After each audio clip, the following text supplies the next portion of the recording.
but it's called Shazam. You can, if the music's playing, you say, "What is this song?" And it'll tell you. It'll tell you who was buying everything. Really? Yeah, that's pretty impressive too. Yeah.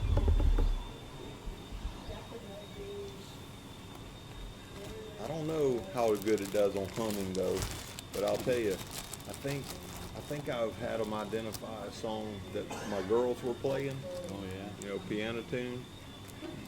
They might not be able to identify the artist, but they know it's a certain piece by a certain artist. Really? Yeah. Well, you know, this letter that is called Ephesians could be misnamed. Oh yeah? Because in some of the early manuscripts, the word Ephesians is left out, where it starts off by saying, Paul the Apostle to the faithful in Ephesus. Mm-hmm. In the early manuscripts, some of them leave out the words in Ephesus, so it just say Paul to the faithful.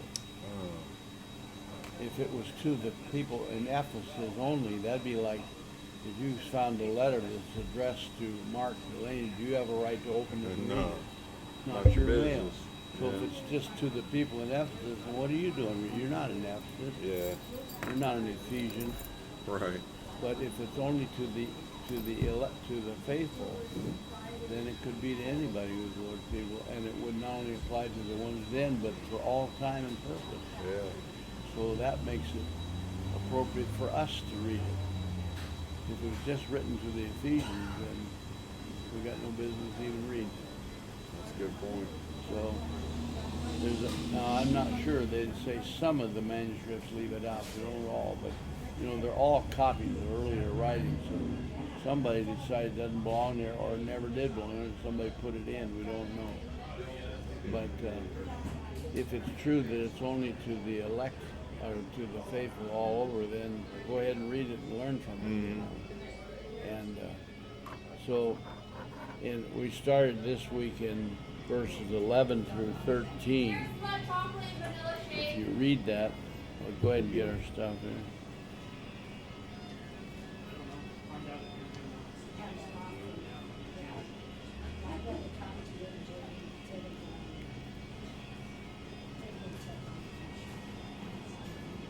There you are. Thank you. Yes, sir.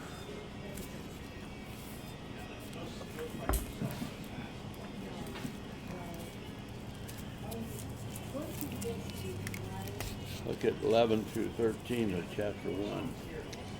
11 through 13. We have also received an inheritance in him, predestined according to the purpose of the one who works out everything in agreement with the decision of his will, so that we who had already put our hope in the Messiah might bring praise to his glory. When you heard the message of truth, the gospel of your salvation, and when you believed in him, you were also sealed with the promised Holy Spirit. Okay. Does that say anything to you? Oh yeah. It says a lot of things. Well, That it's determined before the earth was. okay, it's predestined. What's predestined?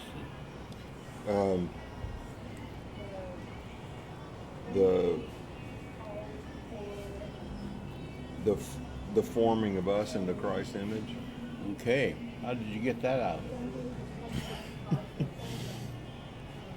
That's the context. You're absolutely right. But it also says it's according to his plan or his purpose. Is that right? Mm-hmm. So if you start off with his purpose and plan, when was the plan put in place? Before the earth was. Okay, so what was God's plan? He said this. Everything is happening according to that. So what was the plan? That people would be in the form of his son. Okay. Everyone. Okay, now you read Genesis 1. Genesis. Turn to it. Yeah, 1:26 and 27.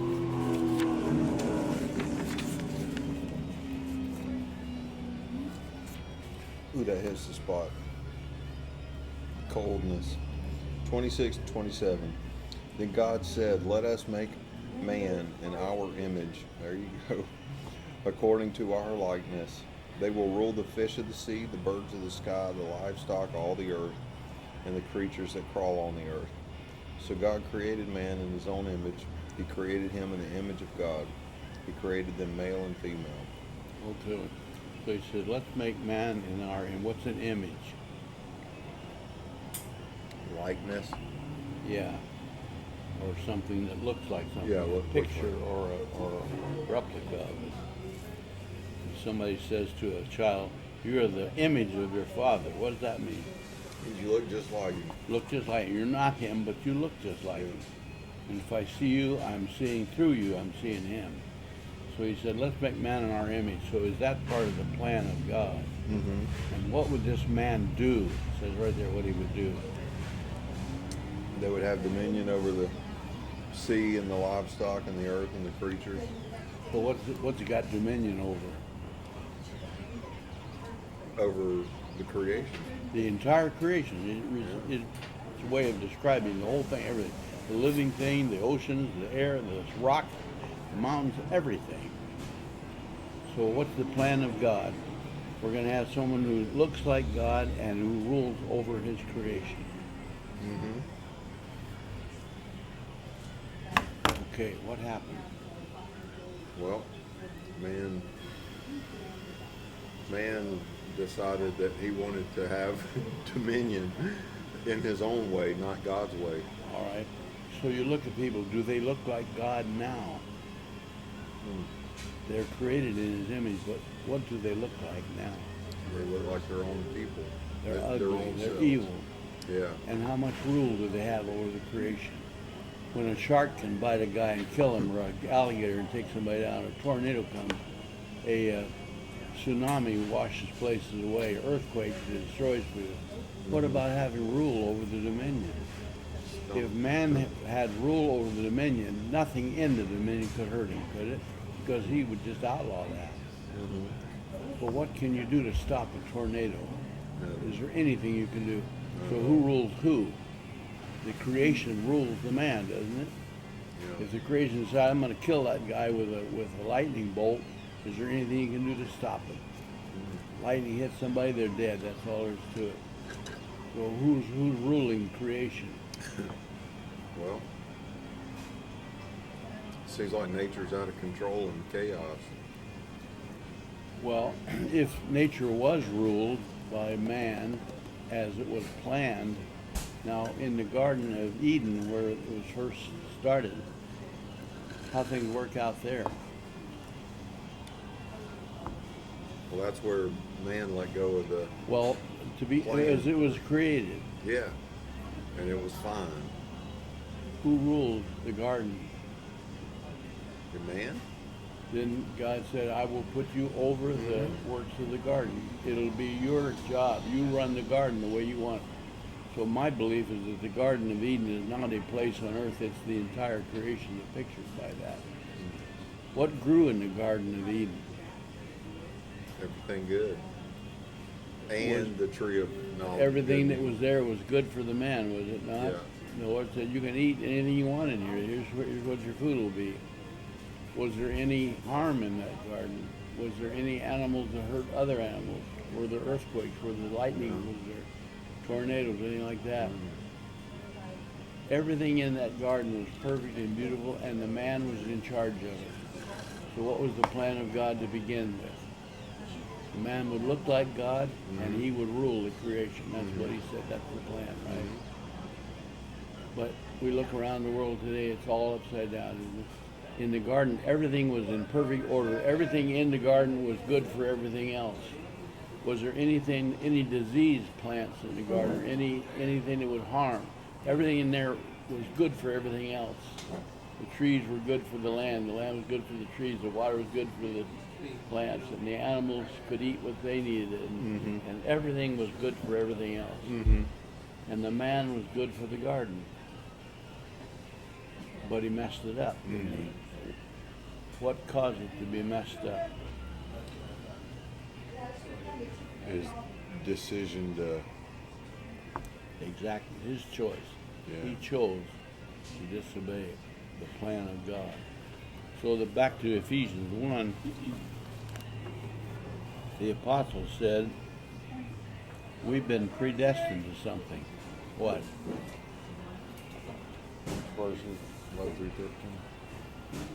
Well, what we said was to be formed in the image of Messiah.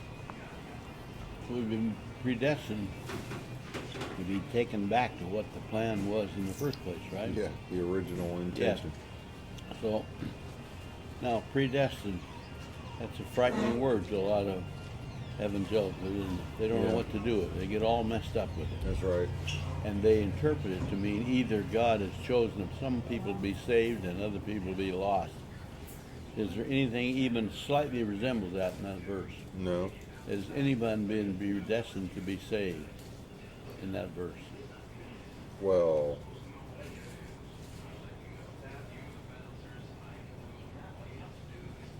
no. It's Has anyone been predestined to be lost?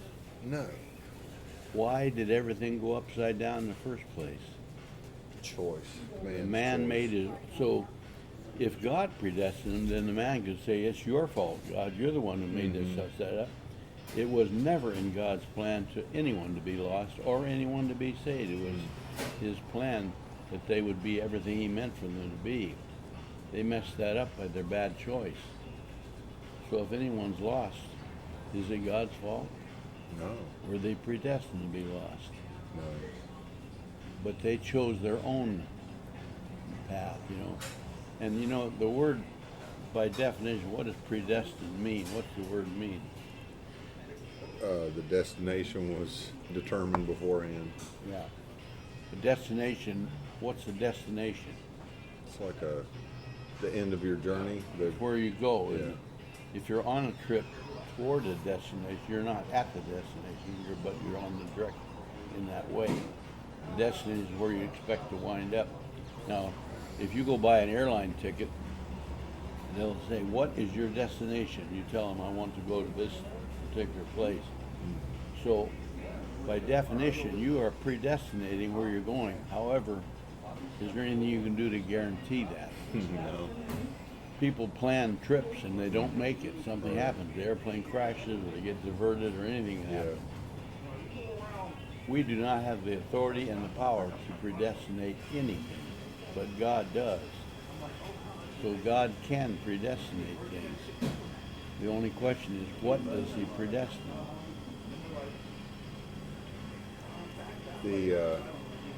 The outcome, right? What? What is it? Transformation into the image of Christ. Yes. And who does he predestine for that? Those who choose to get on the journey, right? And who chose? Now, okay, let's whosoever look, will. Let's look at another verse. Romans. Let's see.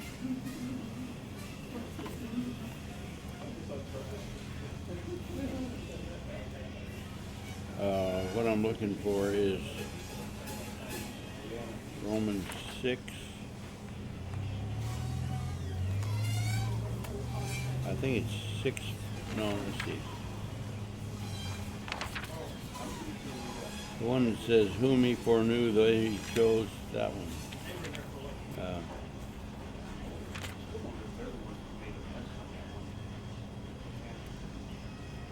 Romans 8. Romans 8, 28 to 30, that's it. Yeah, we know that all things work together for the good of those who love God, those who are called according to his purpose. Hey, just a minute. Who do things work together for? Those who love God. Okay. What works good? What is it that's working good for them? All things. What are they working for?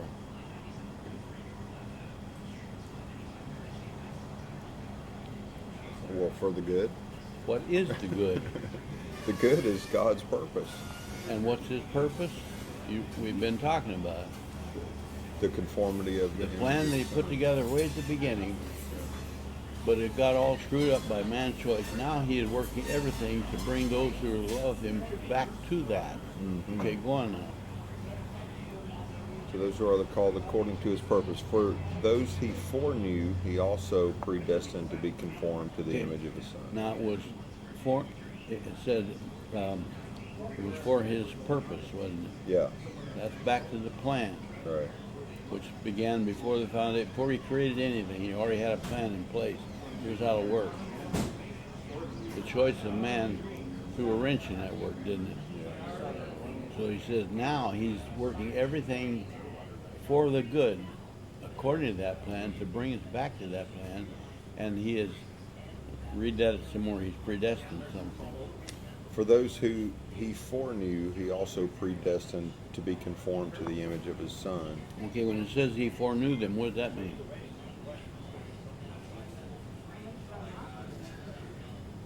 He knew beforehand. How did he know it? Can God see into the future? That's a trick question. He can see. Can he see into the future? There is no future with God. Yeah, he is there. He doesn't He's already see, and there. he's not looking ahead. He's there. He sees the I am. Yeah. So what does he see when he in the future? Now we can't see the future. We can only make some guesses. But a future does come to us eventually. He sees the truth. He sees what is. So what is it that he sees when it says he foreknew? What is it that he sees? He sees that the people who have chosen. He sees them Christ, making that yeah. choice. Okay, that now he's there. We're not there yet, but he is there now. He's not looking ahead. He is there. He's also before Abraham, and before Abraham was I am. I'm not looking back at Abraham. I'm already there. So God just fills all eternity. There is no past or future with God. He's everywhere. All right, so there he is in your future. You hadn't even been born yet. Your grandfather wasn't born yet. Adam wasn't born yet, but he already saw his people. And what did he see them making a choice? And now that they made a choice, then what did he do? He made them in his image. Well, it says, those he foreknew, what did he do? Those. Where am I? Those he foreknew, he also predestined to be conformed to the image of his Son. Now, who got predestined to anything?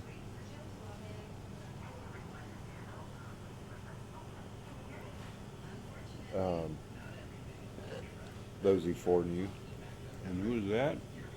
the people who would choose Yeshua. Yes. So is anyone predestined to be lost? You know, Because he's only predestined the ones he knows. And they're the ones who made a choice for him. So based on their choice for him, he has moved his plan to work in their life in order to bring them into the fulfillment of what that plan called for. Back in Genesis, what did the plan call for in Genesis? You read it a bit ago. That the man would be the image of God and that he would rule the creation, right? yeah. So what has he foreknown and predestined the people to do? Exactly that, isn't it? Yeah. He's going to make them be the image of God, and they will rule the creation. Now, as we look around the world right now, not yet, is it? Not yet in our understanding, because we're locked into this thing called time. Mm-hmm. We can only live right here, right now. That's all. We can't go anywhere else or be anywhere else or any other time. We can't live in the future or in the past. If you don't like the past, is there anything you can do about it? No. You can't change what's done. We live today. But God sees throughout all eternity. So those that he foreknew, those that he foreknew them because he's already there when they make that choice. Then for them, he's done a predestinating. And the predestining is he has determined that they will be everything that he meant for them to be. And they will be the image of God. When we look at people today, they're not the image of God. They don't look like God. In fact, does God have to wear glasses? No. Why do we? Because we're flawed. Because the image has been damaged, hasn't it? Yeah. We have all kinds of problems. We have weeds. Why do we carry a cane? Because we're weak.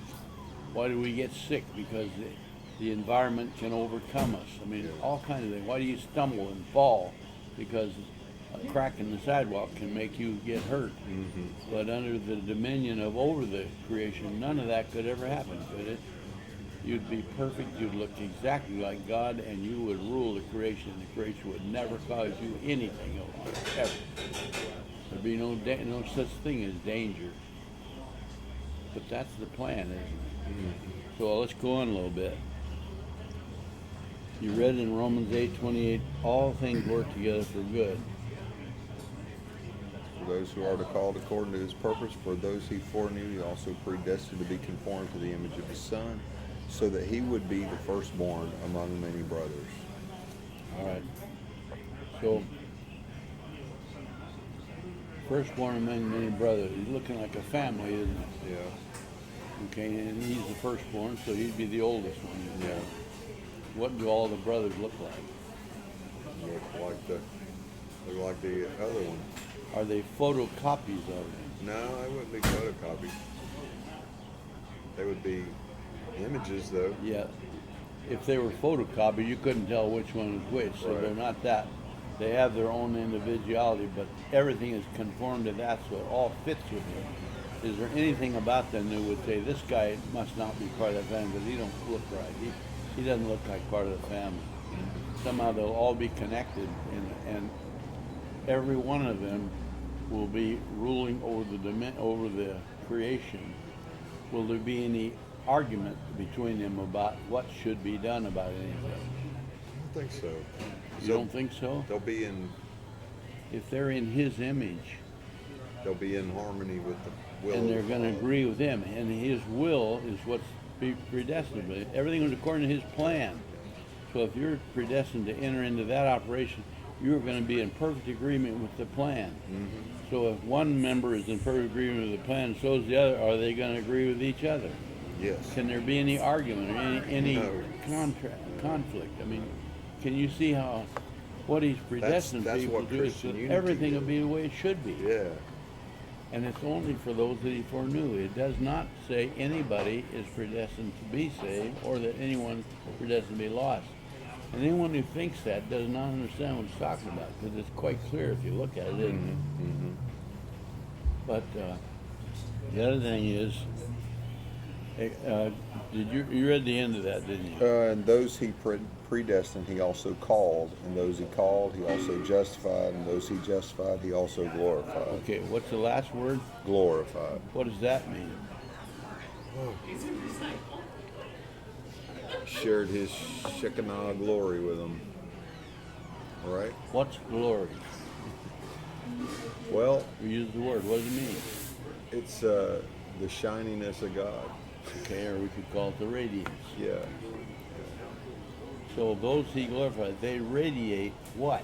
What radiates out of them? Himself. The The very character the of very God. image of God radiates out of him. Remember when Moses came down the mountain, he was radiating light Yep. so much that the people couldn't stand to look at him. Yeah. They were afraid of him Yeah. because what they were seeing was the radiance that God put into him. Now when it says, if you look at most people today, do you see that? No. What you do see a lot of radiation is the nature of Adam. Yeah. The selfish, greedy spirit that comes from old man Adam. But that'll be done away with when he's finished with his work on it. And so there's a step-by-step process there. First, he foreknew them. And having foreknown them based on their choice, which was to agree with his plan, he predestined to be exactly what he made him to be. And those that he predestined, he called. Now, what does that mean, he called? Means he gave them something to answer. He gave them. When did he do that? Did he call them before the foundation of the world? I guess you could say he could. He predestined them, but those he predestined, he called. He You can't call somebody till they're around to Right, hear. right, So until they're that's in our ready to listen. experience. Yeah. And those that he called, now they've already chosen to agree with him. Mm-hmm. So he calls them. So what do? They answer How do they answer? by saying yes. They agree with him. Yeah. So what did it say? Those he called, then what? He justified. Okay. What does justified It means to be made right. mean? Okay. Why do they need to be made right? Because of our fallen nature. Because they're wrong. Yeah. So when does that happen? When they answer the call. Yeah. Now he knew this before the foundation of the world. He didn't learn it when you came along, but you learned it and you experienced it. So your experience happens in your lifetime. His foreknowledge happens before the foundation of the world. So God doesn't have to wait for anything, but we do have to wait because we're Right. locked into Yeah. steadfastness of time. We can't run ahead and we can't go back. We're right where we are right now, and our only direction is to move ahead. And we take that, there's an old Chinese proverb, a journey of 1,000 miles begins with what? One step. So every day of our life, we take another step, and we're on a long, long journey. But being on the journey doesn't put you where you want to wind up. It's the way to go there. Remember Psalm 23. What's Psalm 23 about? Shepherd song. So what's the shepherd doing in Psalm 23? Leading and guiding his people. He's leading the people through the death valley. Yeah. Where's the death valley? It's this world. Look around. Yeah. Everywhere you look, turn on your news, somebody's dying right there today. Every single day. Every day, every place. Death is going on. Not only to the people, but to the creation itself. The mountains are constantly being eroded down. The trees are all got diseases in them. Animals die for starvation or disease, or at the fangs of some other animal. So everything is dying. So what he says is that we're on this death valley journey. Now, is there danger in this valley? Yeah, absolutely. But what saves us from the danger? Our shepherd. What does the shepherd do? Two things that saves us from danger. He has a staff and a rod. What does he do with his staff? With the staff, he protects us from the staff. He shepherds us. He He directs us. directs us. It says he puts us leads where us he goes. along the right path for his name's sake. What does that mean, his name's sake? Ooh. Whatever path we're going for is It goes right back to the plan in Genesis 1, doesn't it? yeah. His namesake, his purpose is to bring us back to that perfect place. And he leads us along the path that goes there. And it's the right path. Any other path would be a diversion, would mislead us, would cause us to lose the way, wouldn't it? Yeah. Or it would delay us, or it would hinder, or lead us into danger. Now, we said there is danger. Are the enemies out there, are they real? Oh yeah. Then why aren't we dead? Because we're being protected. So is there any danger to us? No. Not. There's protection for us. There's danger that There- threatens yeah, us, but yeah. it is not able to destroy us because the shepherd is there doing two things.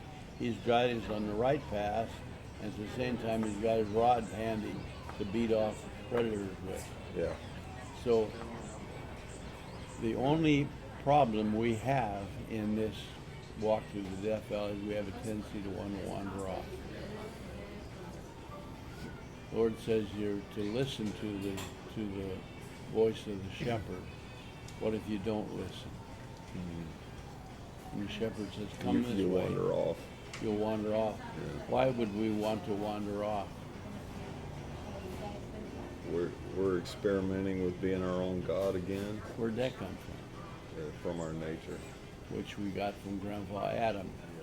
that nature is to rebel against God. It's natural for us to rebel against God. Does the shepherd understand that? Does he expect that? Yeah.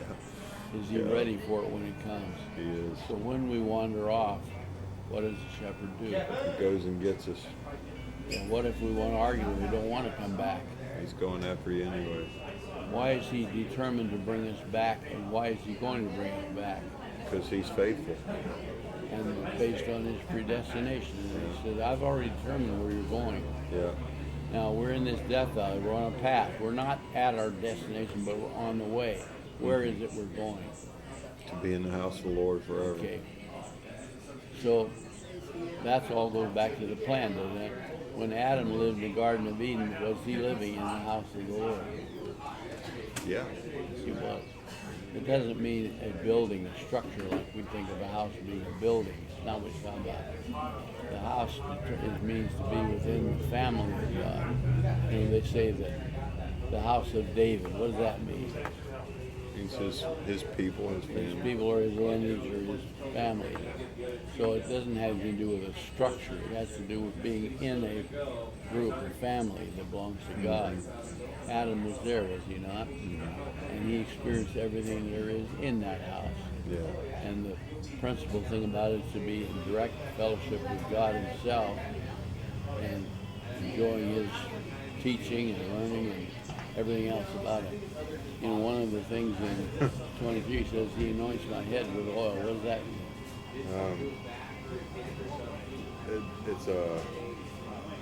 It's a blessing, and it's a commissioning, Yeah. and it's also got healing properties. Yeah, but really done as a ceremony to indicate this is a chosen one to be a priest or a king or something like that. So it's a way of dedicating someone to something. Did Adam experience that? Yes. Okay, so all these things, every bit of it is going back to Genesis 1, 26 and 27, back to the plan of God, isn't it? Mm-hmm. And since it's been predestinated, and it says, well, let's take a look at, let's see.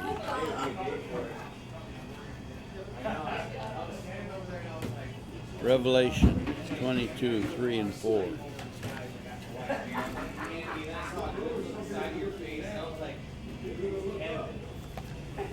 That's almost the very end. Very close.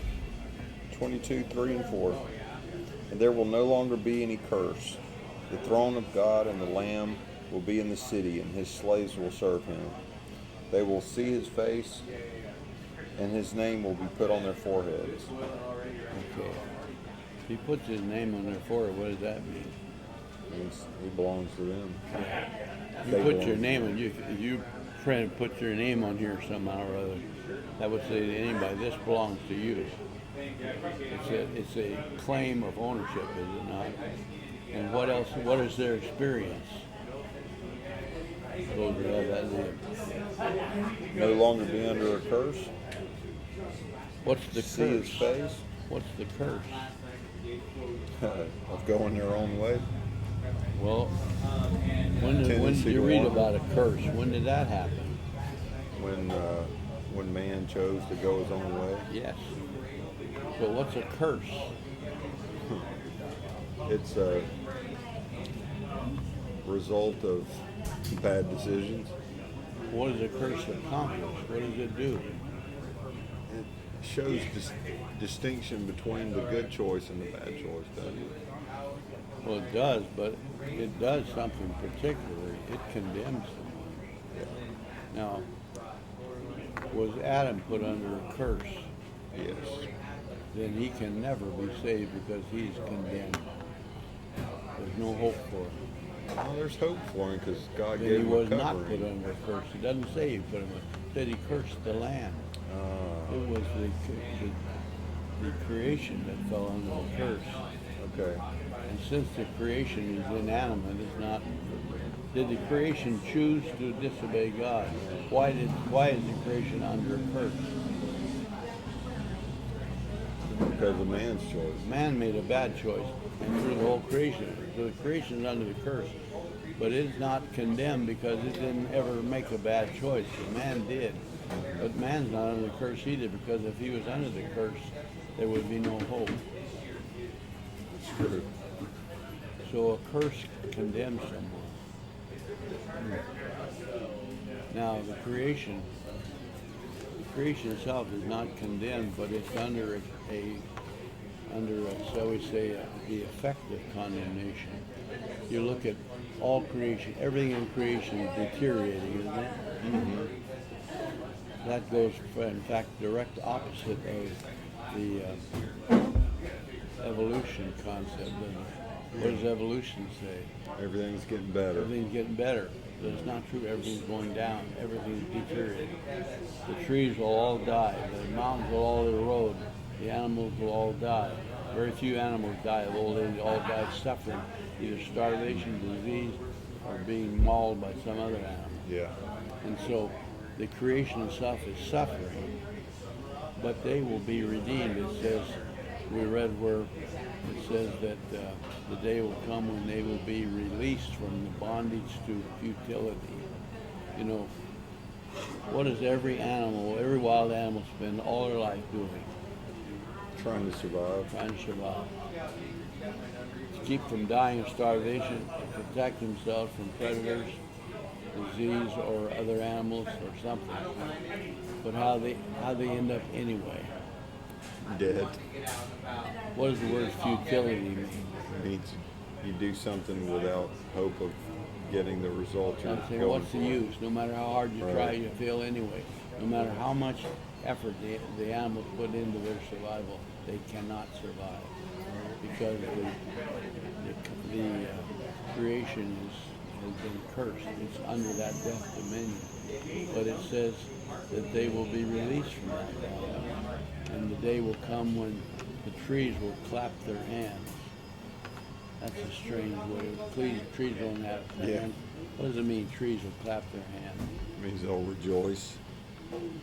Why will they rejoice? How can a tree rejoice? It Well, says the mountains will break forth into onomatopoeia, singing. isn't it? Putting human characteristics onto a... It says the mountains will break forth into singing. Yeah. Now, we clap our hands and we call it applause. Why would you do an applause? Usually we're happy about something. Something.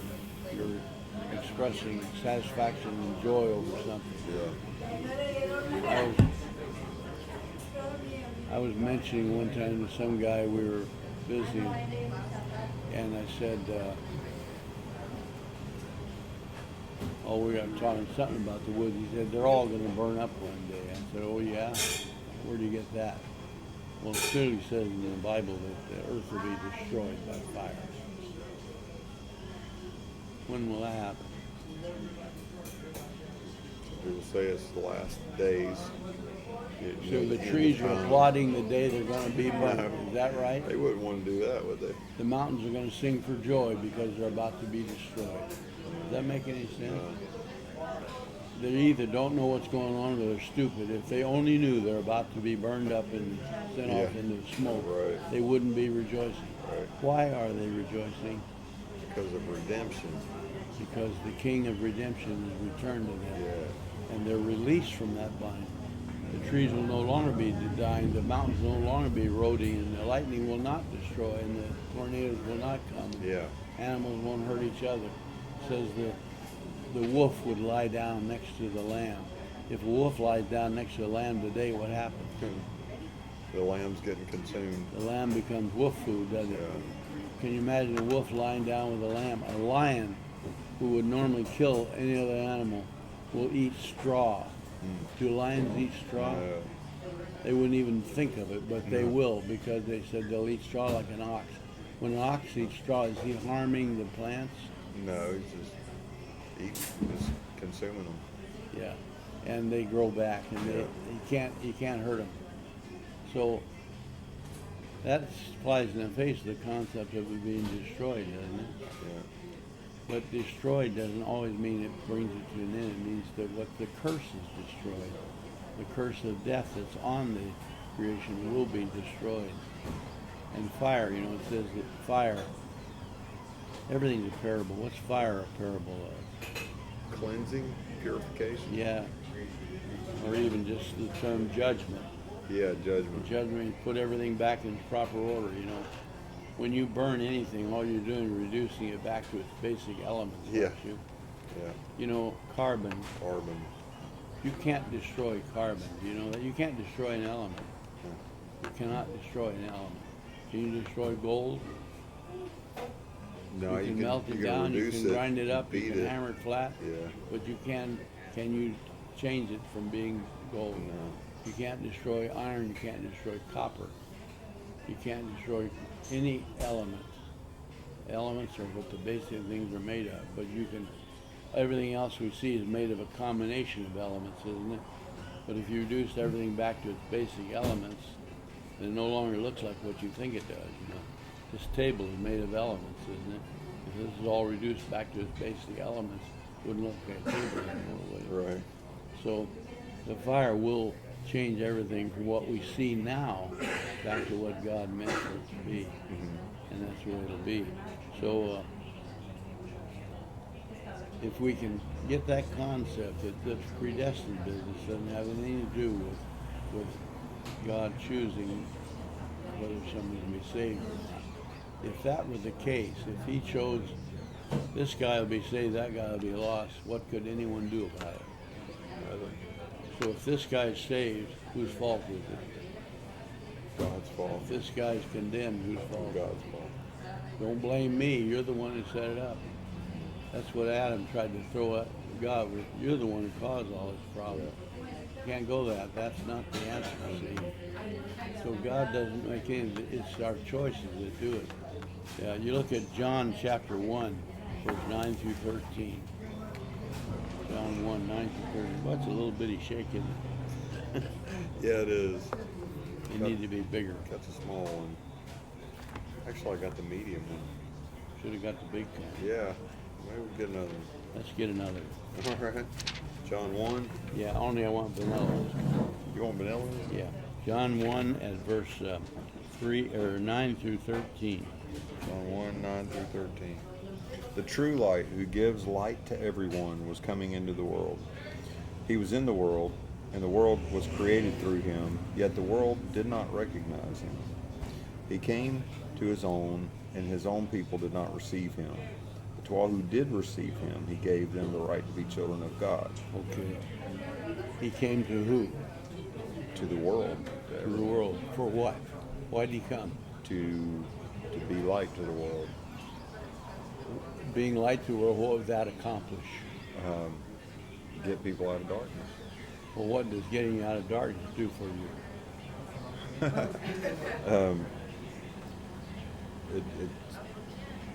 It gives you that purpose that has been from the Well, when you got light going, you can see where you're going, can't you? Yeah. By implication, what if you don't have light? You don't know where you're going. Yeah. Now, he came to those who are in darkness. Who's in the darkness? Yeah, everyone. Everybody. So he came to the world to everybody in order to do what? What was his plan to come here for? It's enlighten people to save them. We've been talking about it for a long time. It's to bring them back to where he made them to be, isn't it? Yeah. That's what he came for. So when he came here, his intent was, or his will was, remember, and we read it in Ephesians, everything is according to his plan, according to his will. His will is that they would come back to what he made them to be. Who would come back to that? Whoever chose to. No, who does he want to come back to that? Everybody. It says it's the will of God that no one would perish, isn't it? That's his will. Right. All right? So he came to the earth with a plan to bring him back, and his will is that everyone would receive that plan and would be brought back to what they're meant to be. Yeah. If that happened, it would just end all the problems of everything, wouldn't it? Yeah. But it didn't happen. Why not? Because a lot of the people didn't choose it. Because they would not choose favorably. They rejected him. So he says he came to his own, but his own would not receive him. But those that did receive him are all Jews, the Lord's people. If they don't want to be, they Are don't. they all the Lord's people? Yeah.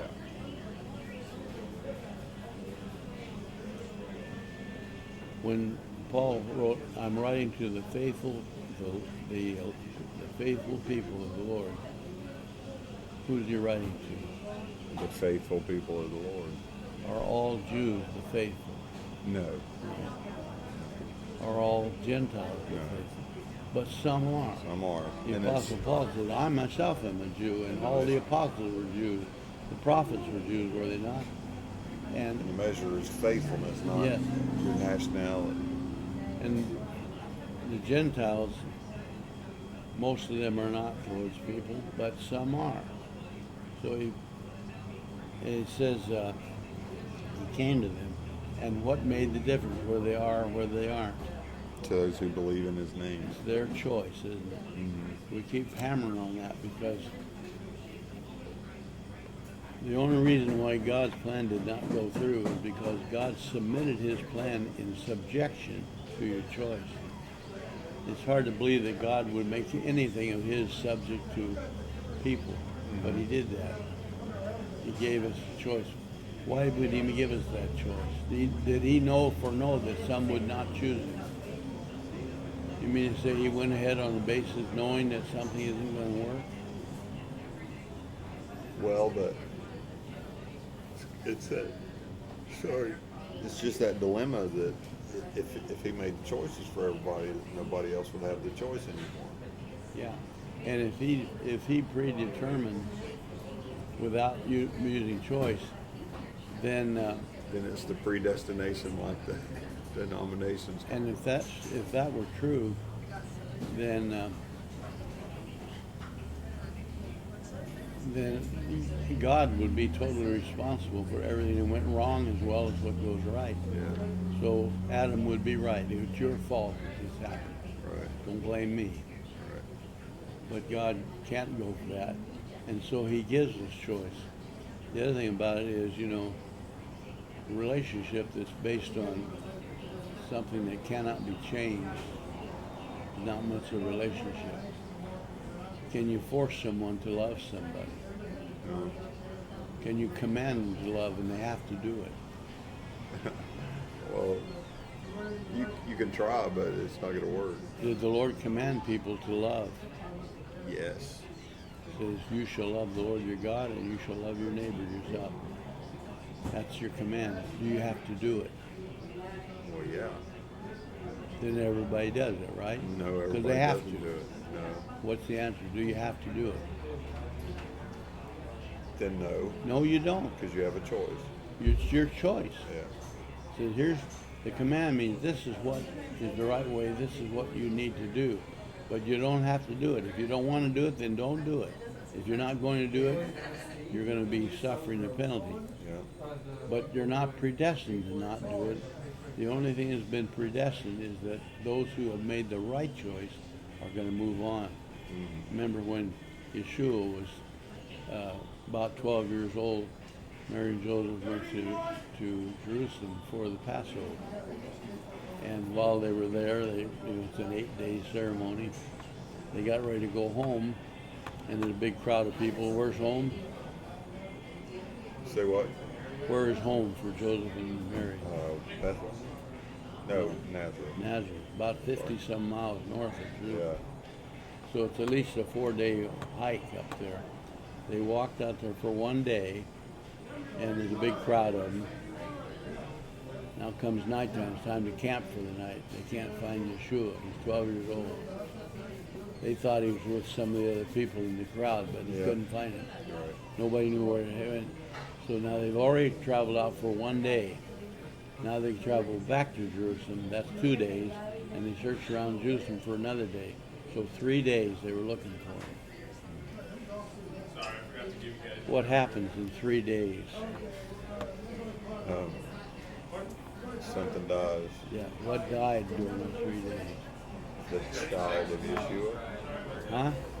That Yeshua being a child. Well, that His could be, boyhood. but that's not something to mourn for. It was something to be sorry about that died.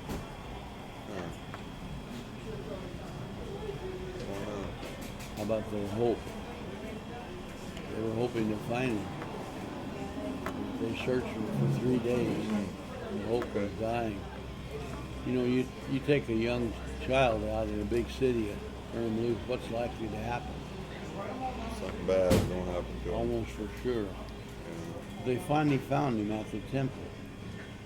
Remember, they asked him, why have you done this to us? And what's his answer? Says, don't you know I'd be about my Father's business? All right. Now, normally, in those days, when the son grew up to that age, he would enter into his father's business. His father was a fisherman, he'd become a fisherman. If he was a priest, he might become a priest. A lot of the names of people are named after that idea. You ever heard of anybody named Cartwright? Yeah. What's a Cartwright? Somebody that makes a cart go Makes straight? carts. Yeah. Makes them. He builds them. Yeah. A wright is a builder. Okay. He builds carts. So if someone was the son of a cart builder, he might be called Sam the Cartwright. Yeah. According to our translation, Joseph was a carpenter. In fact, some of the people at Capernaum said, isn't this the son of the carpenter? So he would be named after that. And so when Yeshua said to Mary and Joseph, don't you know it's time to be about my Father's business, what would they think he meant? That it was time for bar mitzvah and him to go be a carpenter? Be what Joseph is, join Joseph in his work. Yeah. But that's not what he meant at all, was it? What did he mean? He meant his father or the creator. And it says that they did not understand what he meant by it. Because the way they would say, well then, what are you doing at the temple? That has nothing to do with Joseph's carpenter work in Nazareth. Mm-hmm. You're at the temple in Jerusalem, you say you're about the Father's business. Did they understand what the Father's business is? Mm-hmm. Now, are they the Lord's people? Yeah. Is there any doubt? No. How come they didn't understand? Not everybody always understands. Why not? Because it's got to come from God, right? They're on the path. Mm-hmm. They're not at their destiny, they're on the path. But when they get to the destiny, they're going to understand perfectly, are they not? Yeah. So the pathway they're on, we can say, well, we've come somewhere, but there's still a long ways to go. And that long ways to go, we will learn a lot more than we know now. Yeah. Do we know more now than we did a year ago, or 2 years ago, or 5 years ago? So we're moving along, but we're not all the way. So they did not yet understand. But it says Mary pondered these things in her heart. So she's never heard him say that before. Mm-hmm. Time to be about the Father's business. She doesn't understand what he really meant, but she's thinking about it. Yeah. So when you begin to think about what God has said, you may not understand it, but you're on a path toward understanding it. Later on, she did understand. So, anyway, so he says it's time to be about the Father's business. Now, we're still working on this predestined thing. You know, when a child is born into a family,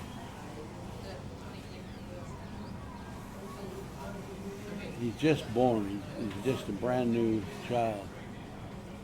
But the parents would already begin to have a plan for where he's going to go. Yeah. And to a man like Joseph, he would see this newborn child of his and he would think, this will become my heir. Mm-hmm. He will join me in the business. Yeah. But that won't happen today. It'll happen about 12 years from now. Right. But during these days, it's going to be working toward that day when he would join. So the word of bar mitzvah, it was a celebration, and they still do that today. Now, they didn't do it back then. That wasn't even in operation at that time. Right. It started during the Middle Ages. But the principle was there to begin with. Mm-hmm. When the Lord was 12 years old at that time, they were considered to be of an age now they could become responsible to the community standards and have a responsible position. They're not fully mature, but they are come up to a place where it's time to start living like a mature person. being responsible and taking action. And the normal trend would be to join your father in his business. So remember, a couple of the disciples, the Lord called, that they were helping their father work on his fishing net. So they were working with their father. They were doing what the tradition called for. It became known as bar mitzvah. So the father had already predetermined what this child would become, even though he can't force it to happen. He has not the power to predestine, but his plan is there.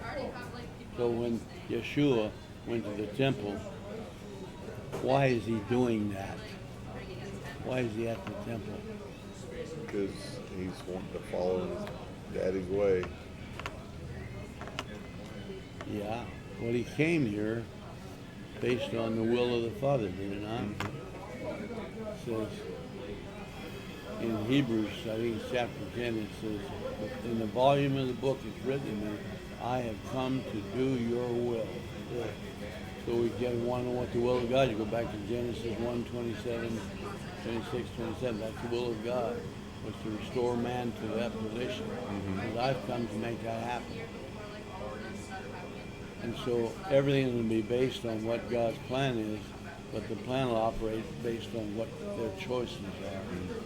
What does that do to predestinate? It does, it doesn't. Yeah. If we understand it's a perfectly good word, it has meaning to it, but if you apply it to the wrong thing, then you screw it all up, because you make God to blame for everything that's wrong. Yeah. Why do the trees die? That's God's fault. Why does lightning strike? That's God's fault. Everything's God's fault. Yeah. Why do people shoot each other? Because that's God's fault. Yeah. That's what the enemy wants us to believe in. Sadly, many well-meaning evangelicals have fallen into that trap. Too bad. So we go on a little bit. Why don't I go get one of those? Why don't I go put that order in? Sounds like a good idea. All right, so I you want a vanilla. vanilla that same size? I don't know. Is there much difference between that and a bigger one? A bigger one's twice that much. Yeah, let's get a big one. Okay. Make it worthwhile.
going to Romans 2.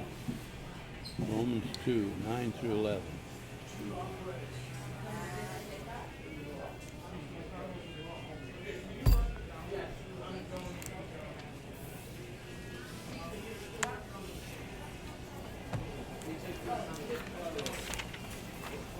You got where Romans is.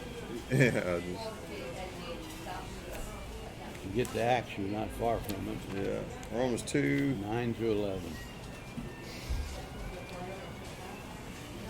Affliction and distress for every human being who does evil, first to the Jew and also to the Greek. But glory, honor, and peace for everyone who does what is good, first to the Jew and also to the Greek. Okay, what's first to the Jew? The penalties and the rewards. And what's first for the Gentile?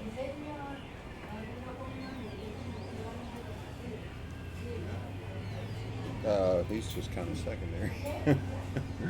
Well, Says first to there's the penalties and the and rewards. also. First to the Jews and the Gentiles. Yeah. Or first to the Jews, then the Gentiles. uh, The penalties are first, and the rewards are first to the Jews and to the Gentiles. yeah. Why to the Jews first? They were God's chosen people. What are they chosen for? The same To thing. be saved? Well, to be conformed to Yeshua. But they have a particular job they've been chosen to do. Why? To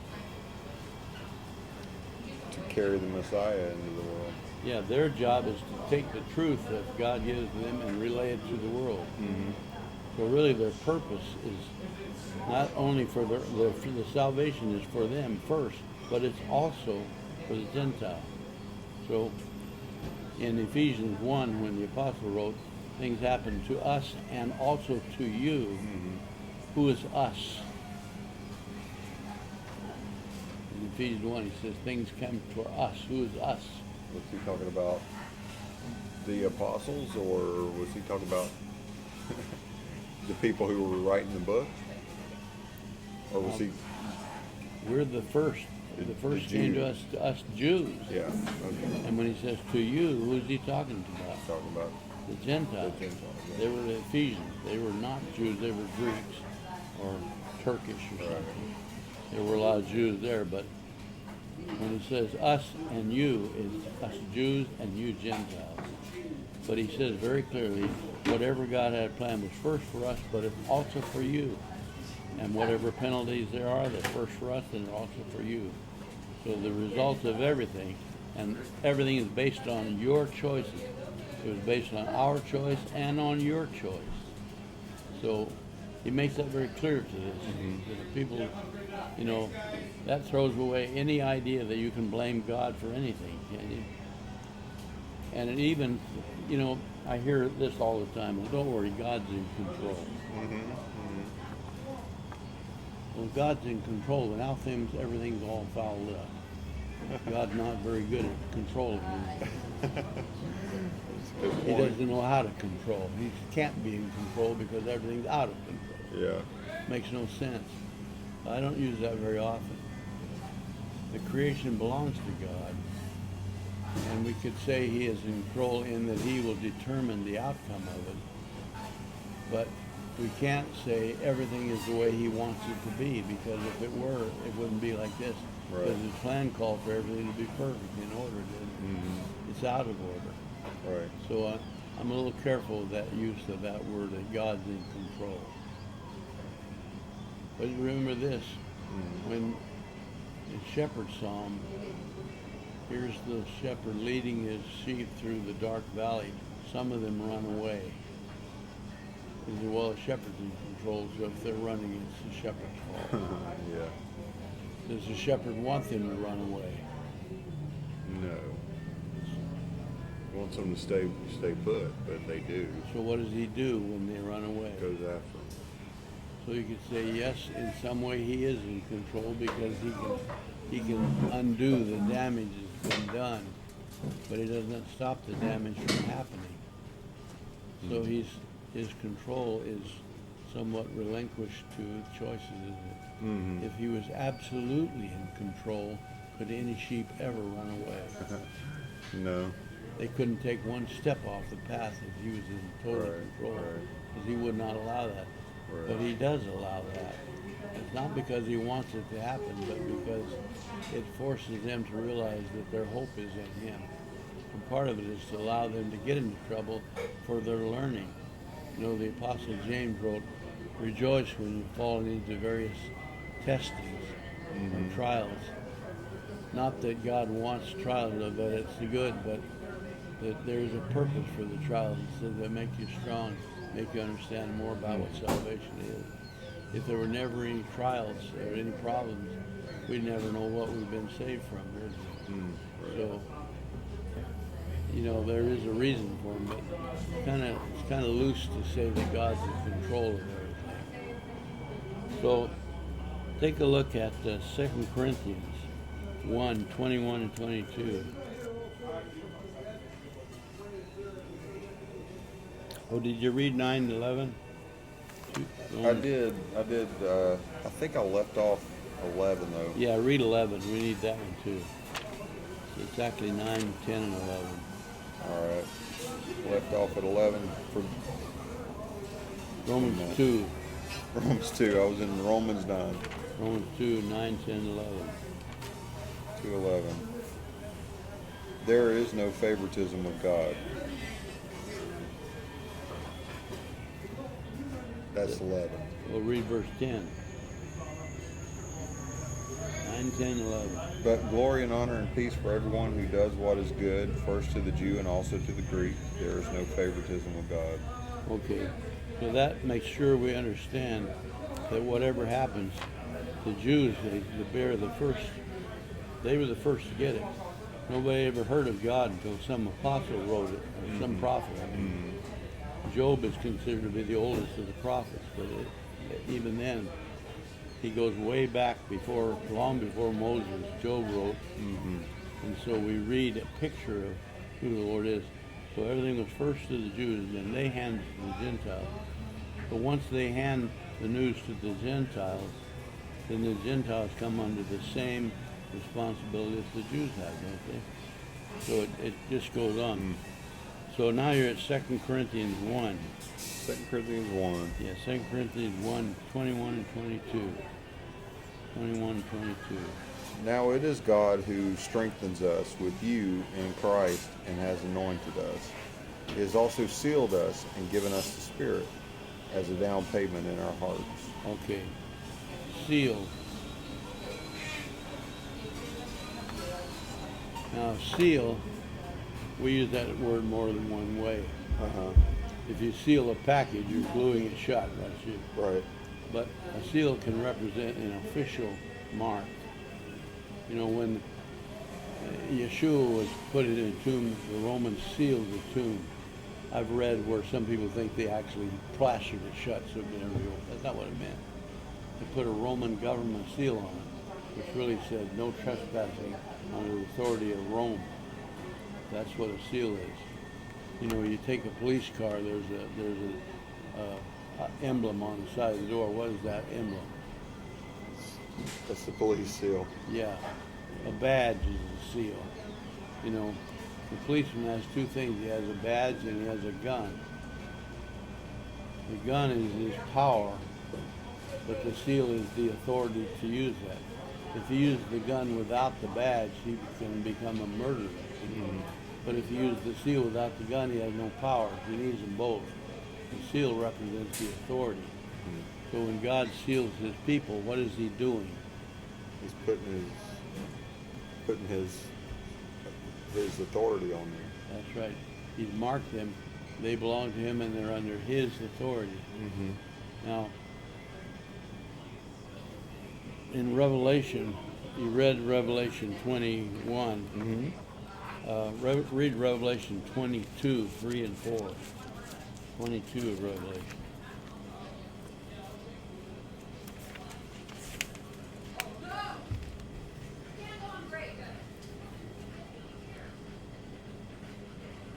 And there will no longer be any curse. The throne of God and the Lamb will be in the city, and his slaves will serve him. They will see his face, and his name will be on their foreheads. Okay. Now, Did you read 21, 27 as Yeah. well? Nothing profane will ever enter it. No one who does what is vile or false, but only those written in the Lamb's Book of Life. Okay, so what does that look like? The whole picture. Means there's, well, it's a good place to be. Everything is good in here. Has it ever been here before? It doesn't say. It does too. Does it? Genesis 1:27 says Ah, it was like that. yeah, it was like that. Everything was like that, but it went upside down. Yeah. Now he's going to bring it back, and those who live there are going to have a special mark on them, it says, doesn't it? Yeah. Now, who gets that mark? Like the ones that we were talking about before, those who've been glorified, called, sealed. So,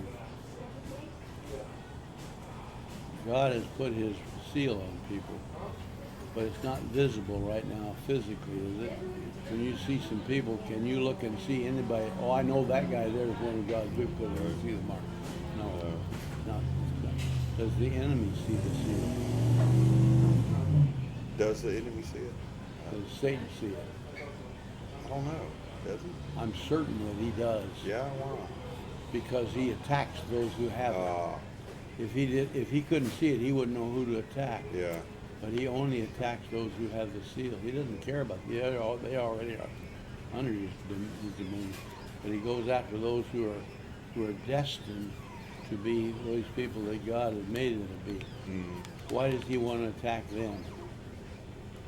To discourage and to make them wonder, to hurt them. If he could have his way, if the enemy could have his way. Remember when the Lord prayed for people, he said, I pray that the enemy will not have his will with my people. Yeah. If he could have his will with you, what would he do with you? If the enemy could have his will with you, what would he do? I think he would get to, he would want to get to me to prove, to make other people think God was wrong. Right? Certainly. I think he would turn you into a demon if he could. You would live forever as a slave to Satan. But the Lord prayed that that will not happen, and he's put his seal there. Yeah. Now the enemy sees the seal and he's attacking, but can he wipe the seal off? No, Why not?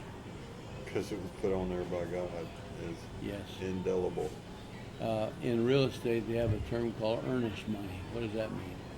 Means you're going to get into this deal and you're putting money down to show that you're going to stay. Okay, so you made an offer on a property, and you put down a certain amount of money. Not just a little percentage of it, but it's your guarantee. I'm really going to go through with this. I'm not going to back out. If you do decide to back out, you forfeit the earnest money usually. But anyway, it says God has put his spirit on us as the earnest. That means it's not the whole thing, but it's a guarantee from God that he will go through with this. Mm-hmm. I look at Philippians chapter 1, verse 4 and 6 of Philippians, 4 through 6. Philippians 1, 4 through 6. Yeah. Always praying with joy for all of you in my every prayer. Okay, just a minute. I'm praying with you how?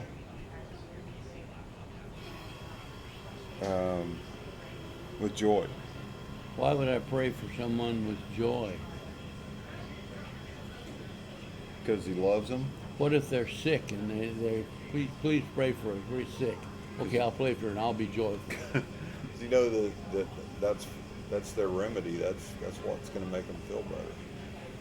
Is God. They don't even know I'm praying. I don't even No. tell them what I'm praying, but I'm praying with joy for these people. Why would I be joyful for someone who is sick?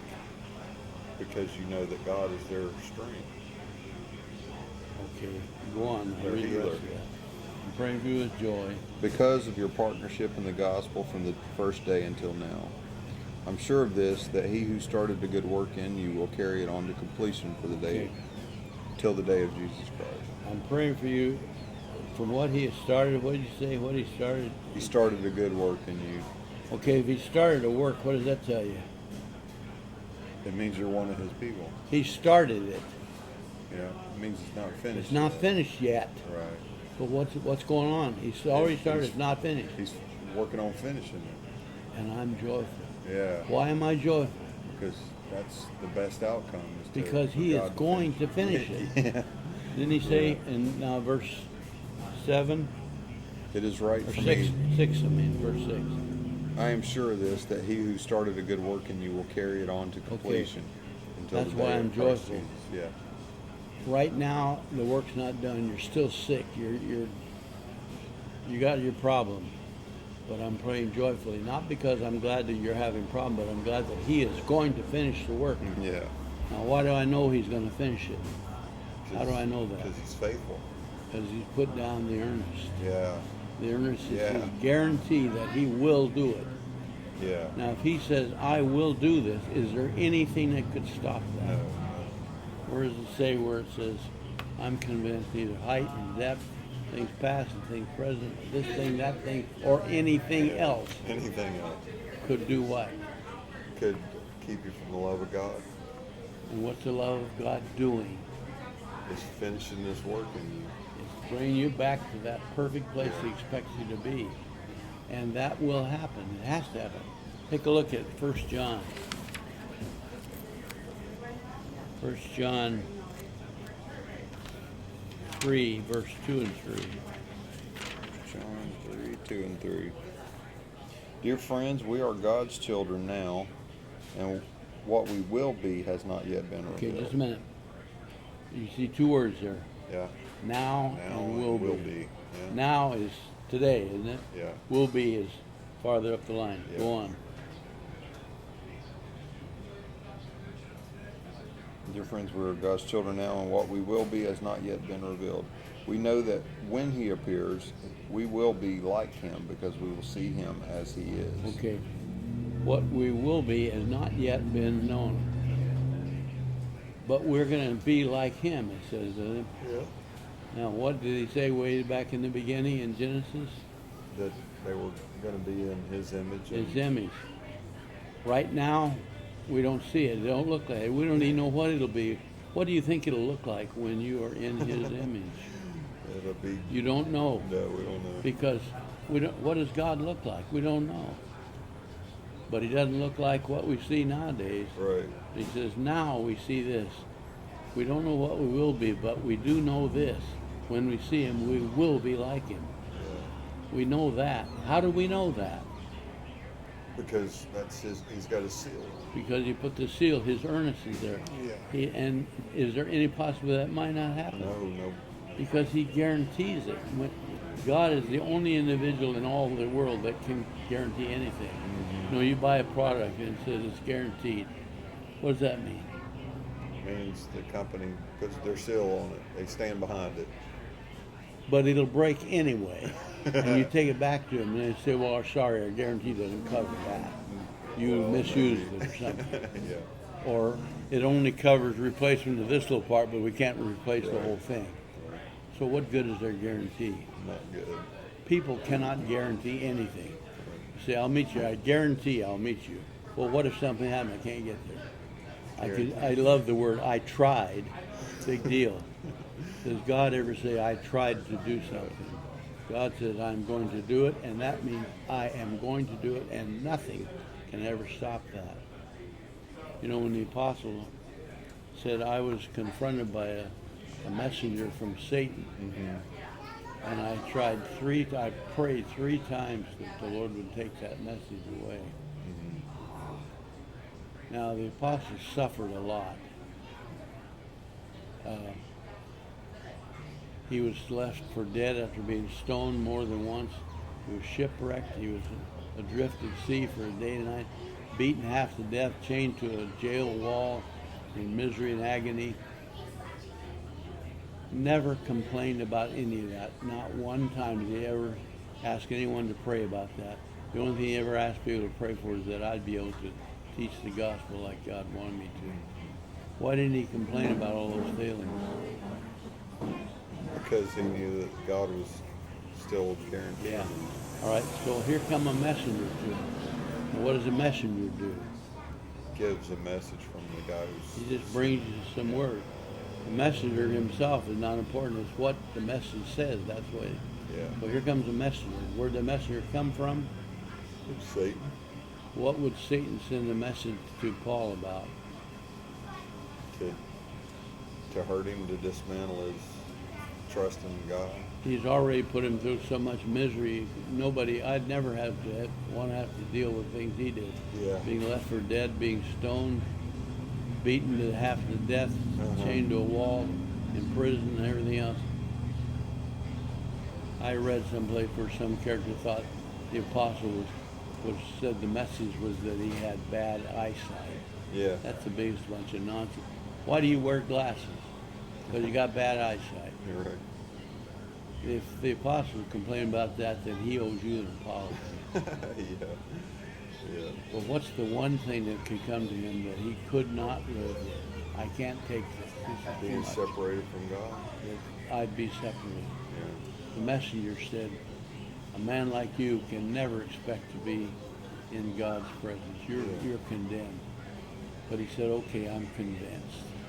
When you say, all right, I'm convinced, what does that mean? Means it's already done. I know that it's going to happen. But if you say I'm convinced, up until I heard the answer, I wasn't convinced. Right. I tended to believe the message. The message was that you have no hope. Yeah. Now, you can live without a lot of stuff, but if you live with the idea that you have no hope, can you take that? No.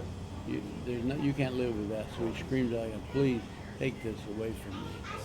And the Lord came to him, okay, if the message was, my grace is not sufficient for you, then what is the answer? It is sufficient. It is sufficient. Yeah. So he said, I'm convinced the grace of God is sufficient, even for me. Well, if it's sufficient for him, then who is it sufficient for? For everybody. For everybody. So no one could ever say they lost their salvation because the grace was not sufficient. Right. But I grew up in a group that taught that, yeah, you could lose your salvation because the grace wouldn't cover certain issues. Yeah. Well, then they agreed with Satan, didn't they? Right. But Satan said your grace is not sufficient. Right. But God says my grace is sufficient. Yeah.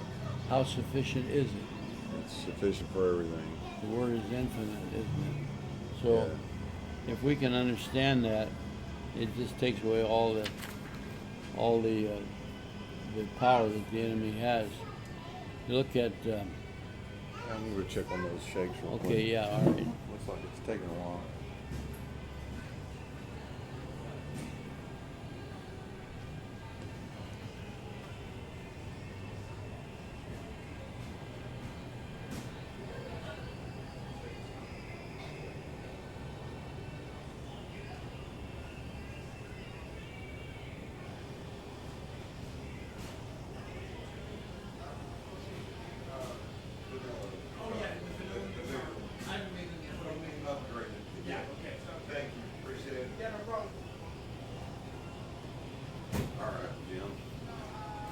We'll dig into something else. 1 Corinthians 15. All right. That's a good one. 1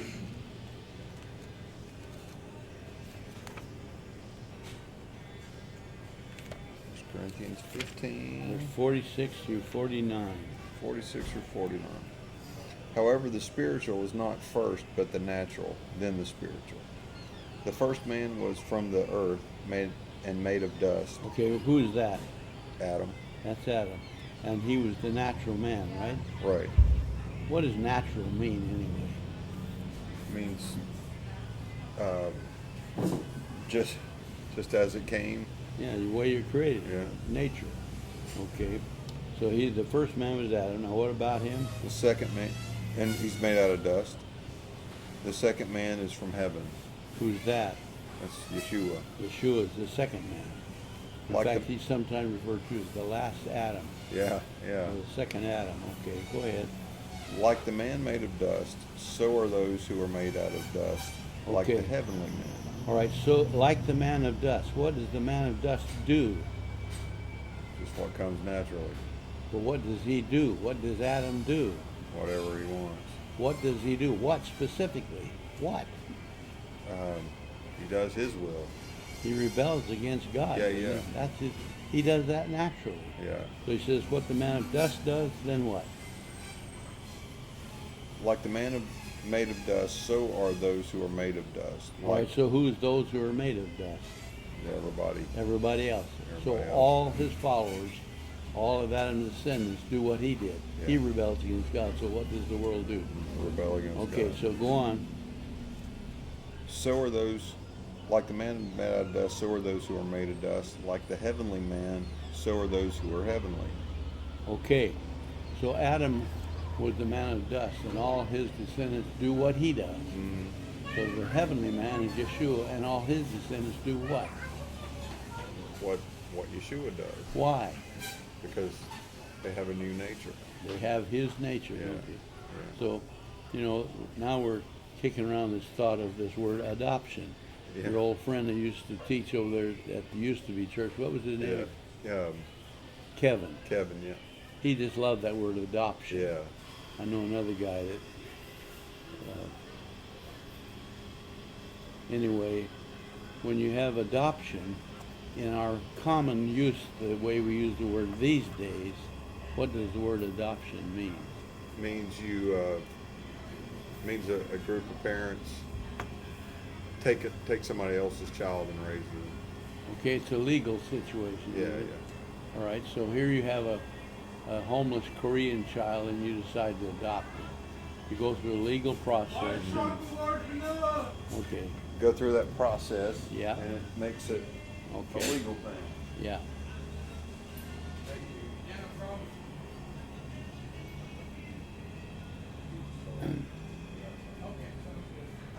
All right, Jim, we'll see what we can do with these two. Yeah, we're working. So you adopt this child and you give him your name and you start teaching. What do you teach him? How to be your child. What your expectations are, what our house does. You teach him all your culture, all your customs and your habits and everything about you. He has your name. When you introduce him to somebody, you just say, "This is our child," so and so. And he becomes part of your family, and the world recognizes that. However, there's one thing you cannot do for him. Change his DNA. You can't change his DNA. When he grows up, what will he look like? He's a Korean child. He gonna still look Korean. Can you change that? Mm-mm. He's a Korean by nature. Now, but your born children, they inherit your nature. So much of your characteristics are built into them whether they want it or not. Yeah. When they grow up, they'll still look like they belong to your group Mm-hmm. because they have your nature. Now, so what's the difference between a born child and an adopted child? Their natures. Yeah. Peter wrote that we've been made to be a partaker of the divine nature. Mm-hmm. What's the divine nature? The way Yeshua's house is, God's house. God's nature. Mm-hmm. Every living thing has a nature. A dog has a nature. A tree has a nature. This means whatever they do by their nature, whether it's natural to them, this is how they are. That cannot be changed. The Lord says a leopard can't change his spots. Why can't he? Because that's his nature. So, if your nature is from Adam, it says right there in 1 Corinthians that the descendants of Adam do what Adam did. Right? The descendants of the man of heaven, Yeshua, do what he does, Mm-hmm. because that becomes their nature. Now, if that's true, then why do we, who have become partakers of the divine nature, why do we still keep doing what Adam did?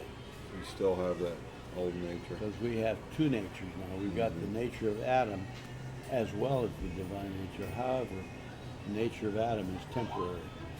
And that will come to its end. When will the nature of the divine nature end? Never. Eternal. So, you look at Hebrews. Hebrews chapter 12, verse 2.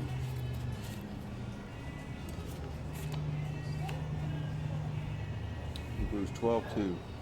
Keeping our eyes on Jesus, the source and perfecter of our faith, who for the joy that lay before him endured a cross and despised the shame, and has sat down at the right hand of God's throne. Okay. He is the perfecter. What does it say? Read that first few words again. Keeping our eyes on Jesus, the source and perfecter. And some verses Okay, say the source. author. Or author. Or the, Source is good too. what's the source? Like in the terms of a river, that's where it comes from. Where it comes from. Okay. What is he the source of? Our faith. Our faith.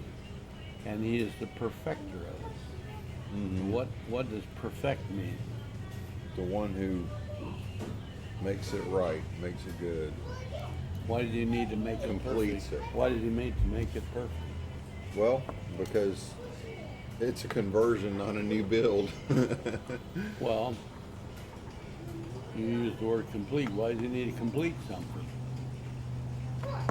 It's just like what we were talking about earlier. Why He is started anything- a work, but it's Been not started, it's completed not yet. done yet. Right. However,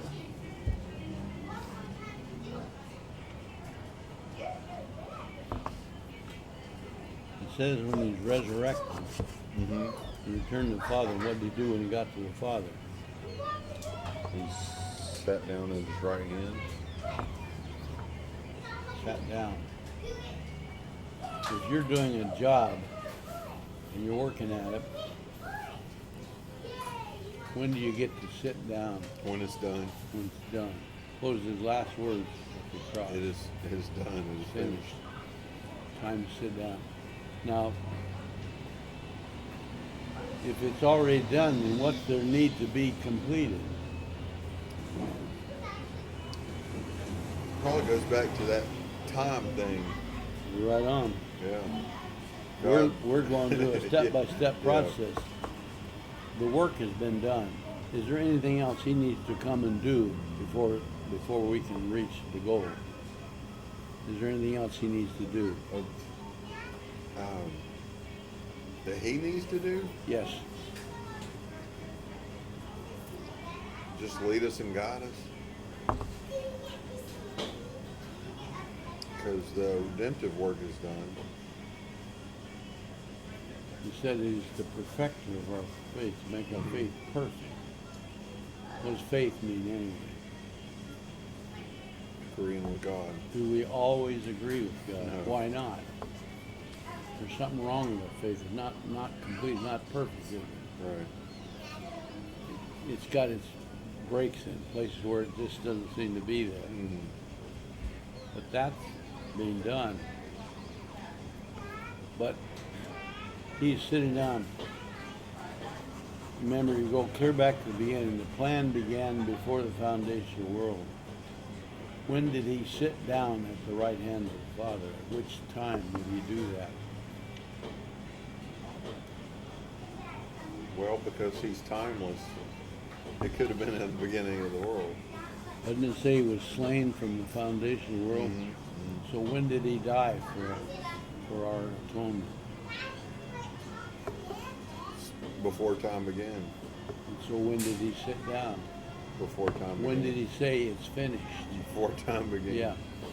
So it was all done before there was even one thing created. But after creation, he does it in our presence so we can see what it is he's done. So when Job wrote his work way back before Moses, was there an atonement made for Job? Yeah. Didn't he say, I know that my Redeemer lives?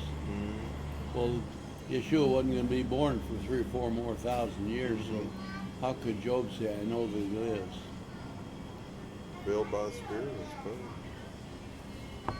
Does he live or not? Yeah, he lives. So, again, it's this issue. Our experience is always tied to time, even to our days. We can only experience what's right here, right now. That's all we can experience, nothing else. Everything else is just a mindset. But the reality is that God does not tie himself down to time. He is absolutely eternal. Everything that'll ever be and ever was is already in the presence of God. So his salvation atonement was done before anything was created. But for our experience, it has to happen so that we can see it. Mm-hmm. We can't even visualize the eternal God. That's just outside of our imagination. But we can visualize things that we see in the present. We can picture Yeshua in a boat with a fisherman, or walking along the road between Nazareth and Jerusalem. We can picture that. You can paint paintings of it. You can always know, when you see a painting of Yeshua and the disciples, how do you know which one's Yeshua? White and blue robe. He's always got the white robe and the halo around his head or something. That makes it clear. But that's probably not at all true, do you think? Right. My guess is he would look just like the rest of them, physically. But we can comprehend that idea. You can picture that. But try to picture Almighty God, Elohim. What does that look like? Can you make a mental picture of that? Or what does the Holy Spirit look like? It's just outside of our mind. We can't imagine it. So he does things in our presence, in our time, so we can see what has always been even before the foundation of the world. So if we can comprehend that, we'll get a little farther along. Take a look at one more thing. Oh, blinding.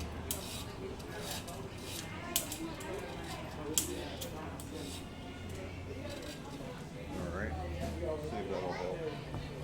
Galatians 6:14. I should have put it all the way. Galatians 6:14.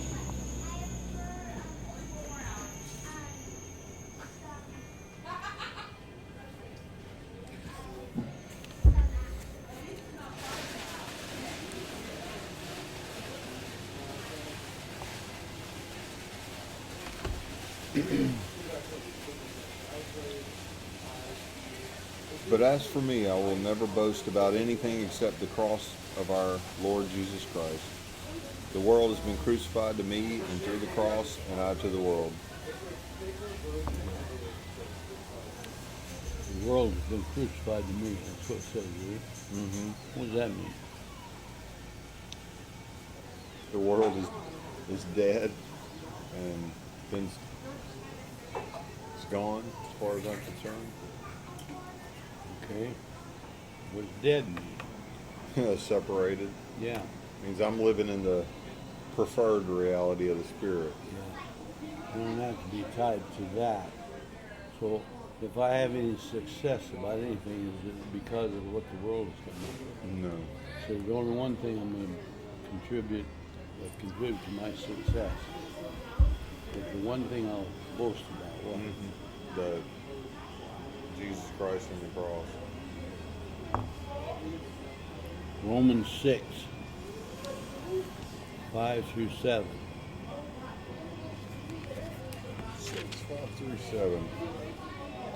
For if we have been joined with him in the likeness of his death, we will certainly also be in the likeness of his resurrection.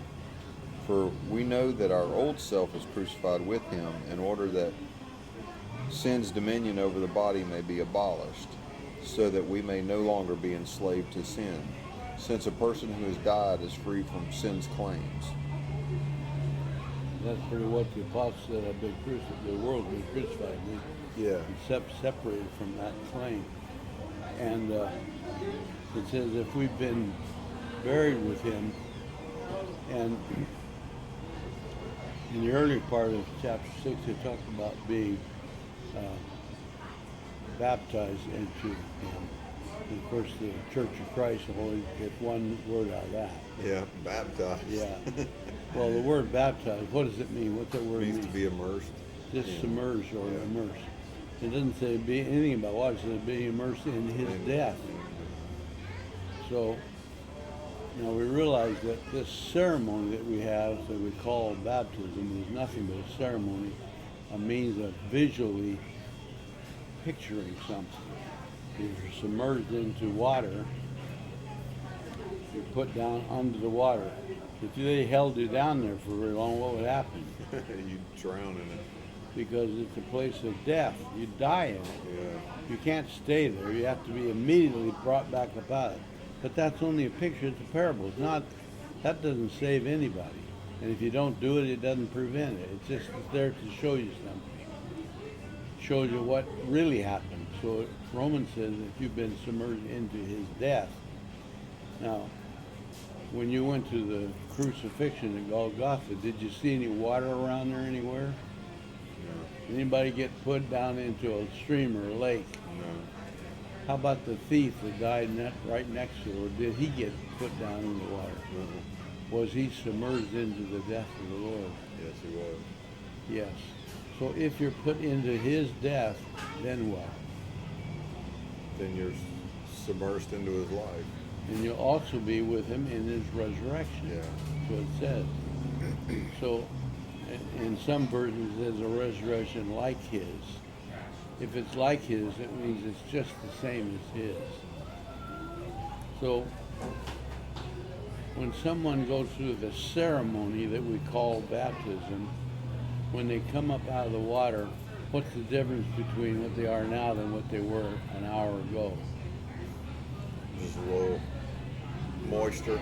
They're wet, Yeah. and they have done a ceremony. Now, it may or may not have anything to do with what's going on in the heart or in the spirit, the realm of the spirit, but something we could see. Yeah. But if you were put into the death of the Lord, what is the difference between what you went in with and what you come out with?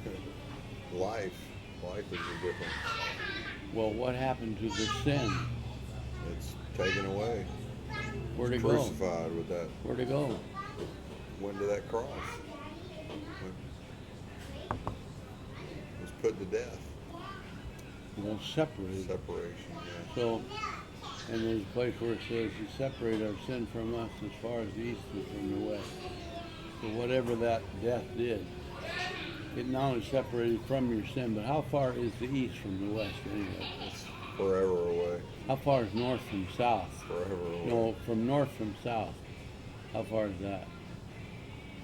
Well, depends on what you're measuring. It's approximately 12,000 miles. Okay. If you go to the North Pole, it's about 12,000 Yeah. miles to the South Pole. Yeah. You could measure that. They do it all the time. Huh. They know exactly on these satellite things. They can tell you to the centimeter how far they are apart. But how far is east from west? You travel west, when do you ever get to east? You travel east, when do you ever find west? It's going forever. There's no end to it. Yeah. That's how far He separated our sin from us. So when the apostle said, I'm boasting in the cross because through that instrument that I've been separated from the world's condemnation. Our favorite old friend Erwin, who always loved that Colossians 2 verse, Yeah. that the law has been nailed to the cross. Yeah. It's not what it said. Right. What did the apostle say? It's my condemnation of sin that was nailed to the cross, not the law. Yeah. The Lord clearly said, I didn't come to destroy the law, I came to fulfill it. I came to tell you what it was all about. Mm-hmm. Did that get destroyed and separated from us? Mm-mm.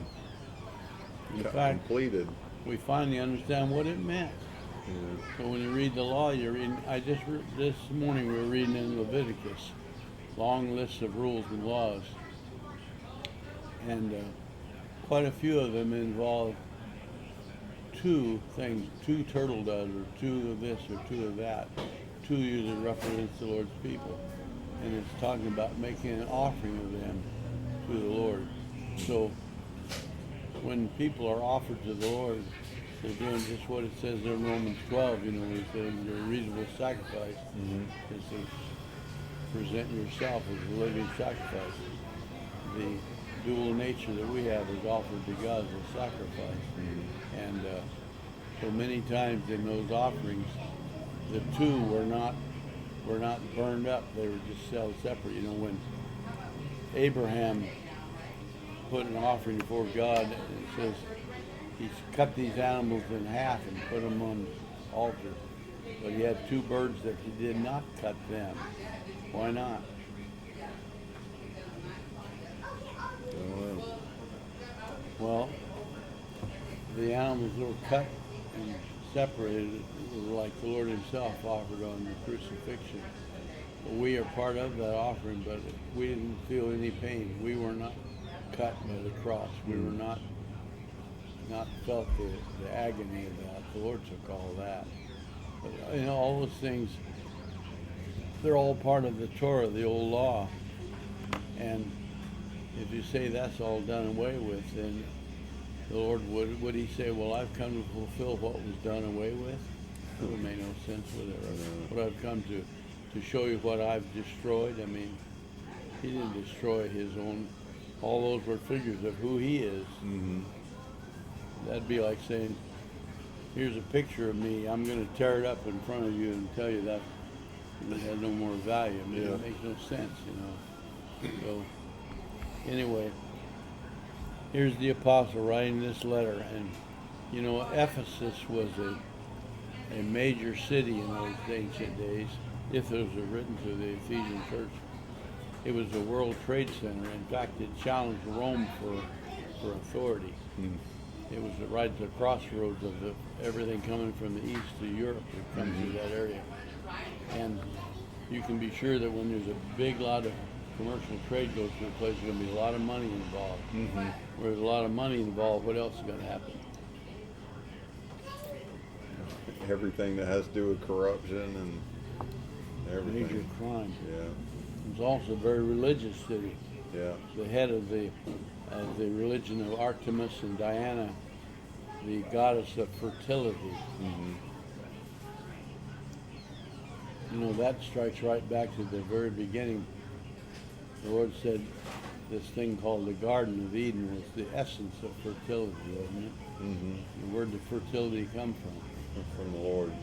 It says there was a river, the waters came from 4 heads. When you got 4 of them things, a picture of the Lord himself. Mm-hmm. So the river that watered the garden came from Yeshua himself, the four headquarters, the source of the living water. It was the most fertile places ever imagined. And here you have this goddess of Artemis called the goddess of fertility. So who are they saying? It was Artemis's idea. That god, that false god that made everything grow. And of course, their way of doing worship in that, they built this huge cathedral to Artemis, and was considered to be one of the 7 wonders of the world. Today, the only remains of it is a single or 1 or 2 columns that stand there where that was. Everything else has been destroyed. Stone taken away, used for something else. Mm-hmm. It's not there anymore, except there is a little bit of a remains of one thing just to show you this is where it was. But part of their worship was fertility rites. They had priests and prostitutes that worked there full time. In order to get the blessing of Artemis, you had to go in with them. Mm. So it was just the essence of evil and immorality. And of course, most of the people that lived there were probably observers of that. Mm-hmm. So if you were a believer in Yeshua, how do you think you'd get along with your neighbors? You wouldn't. It'd be an uphill battle. And continual oppression and harassment, persecution. And so people would be easily discouraged and become afraid, confused, they wouldn't know what to do, and very easy to lose their faith. So I think the reason this was written was to encourage them, keep them going. So how much time we spent talking about the absolute surety of God's salvation for people, you know, all based on what we've been talking about. And that predestination and that adoption and all that had to do with it, you know, keep them encouraged and not to give up, not be afraid, not let the enemy ruin them. You know. It's kind of an answer to the question the apostle had. The messenger came with this false message. Grace is not sufficient. But Ephesians is about showing how sufficient that grace really is. It's good. Well, that was about as far as we got on Oh yeah. Sunday. There's a lot more to go, but that's part of it. That's good. That's good. It is hard to believe how, it seems like the problem of man is putting ourselves in the middle of our beliefs and opinions about God. Yeah. And it Well, just messes us up every time. why do we have denominational systems? Well, because our mind is not on agreeing with God, it's on agreeing with each other. The very word denomination, what does denominate mean? It's break into pieces. Well, not quite. Nominate, what's nominate mean? Put a name on it. Denominate and divide people based on what we call ourselves. What do we call ourselves? And when they asked John the Baptist, "What do you call yourself? Yeah. What's your name?" What church you go What's to? he telling them? He says, I'm just a messenger. I don't even have a name. Who I am does not matter. No, it doesn't make any difference who I am. The only one you need to know is the one that's coming after me. So I'm not worth tying his shoes for him, but that's the one you better find out who he is. Don't worry about who I am. But denominations say it's all about who we are. Mm-hmm. We put our name in gold leaf letters up over our building and right behind the big cross to show how godly we are. Mm-hmm. We stain our windows glass so they'll look beautiful.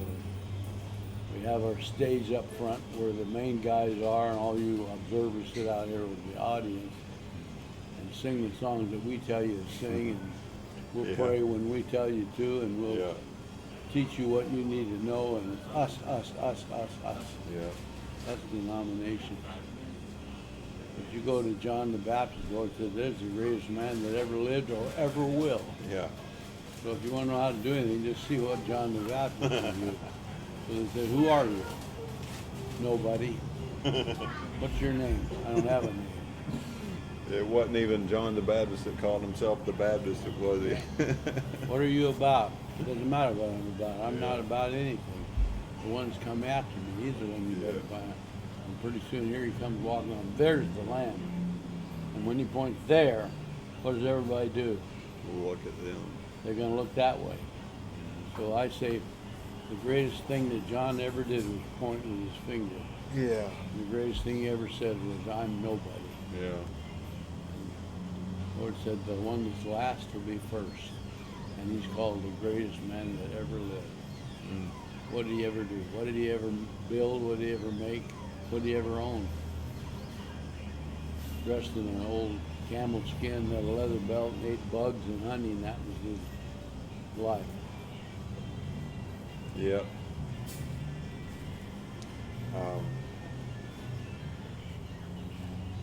Yeah. John the Baptist pointed to Yeshua exclusively. The woman at the well, Paul the Apostle did, and it seems like people just miss that and point to the Apostle Paul. And these guys that teach in the denomination, they like to brag about their diplomas, how many letters are before their name, and what they know and everything. John the Baptist, I only know one thing. I know who it is. Tony Lamb is. That's what you better find out. Yeah. Of course, as far as I know, the Pharisees never did find out who he was, so he wouldn't tell them. So the only thing left to do is kill him. Yeah. They did that. You can't tolerate anybody who teaches like that. Yeah. Arrest him when you make a building for him. Yeah.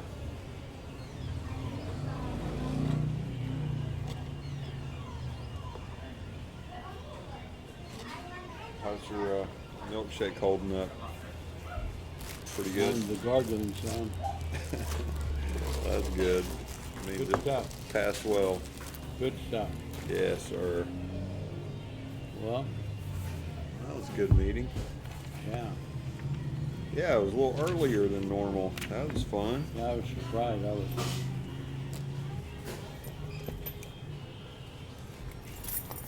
Well, you seemed to be really ready to go when I called, so that was Well, good. Actually, I was taking a little bit of a nap. It woke me up. Yeah. I didn't realize how early it was. I told Alice I'm going to meet Brett. She said, "What do you mean you don't meet till 5 o'clock, Steve?" There's only Oh, two not today. something. Not today. Well, Yeah, shoot. What time is it? That's 4:30. So there's still some stuff upstairs in our place that belongs to you folks, I think. okay. We're not done with you guys Yeah. yet. So There's a little mattress and there's a bunch of Yeah. other stuff out there. I think Elise left the bedclothes Yeah. and the mattresses. I think we brought a mattress or maybe two. Okay. So we'll square it away before too long.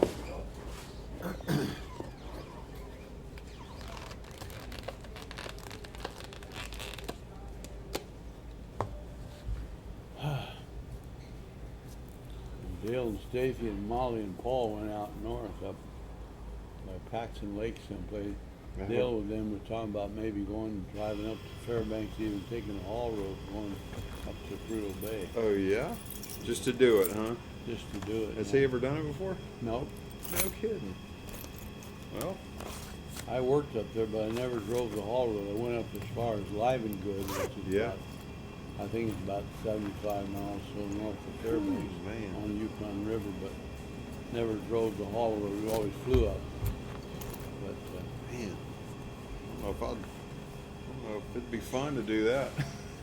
yeah, I mean, I know it's possible, but shoo, that's when I worked up there, worked for Atco, yeah. you never had to have any money once you passed the Yukon River. Oh yeah. Came time to get gas, just pull in the next place, fill up, tell them what company you work for, and drive away. Time for a meal, pull in the next camp, go into their mess hall. They'd have a sign-in book. They put name of your company, how many men. Atco, 5 guys. Okay, go ahead and eat. And How about that? don't pay for nothing. And they just back charge the companies somehow or other. I bet that was an expensive meal too, buddy. Well, much cost a bunch, but didn't cost us anything. We just drove in there. When you fill up with gas, just pull in there and fill her up.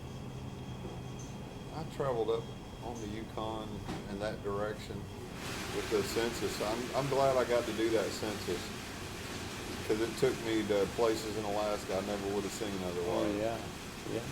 And I was just amazed at the immenseness of the land here.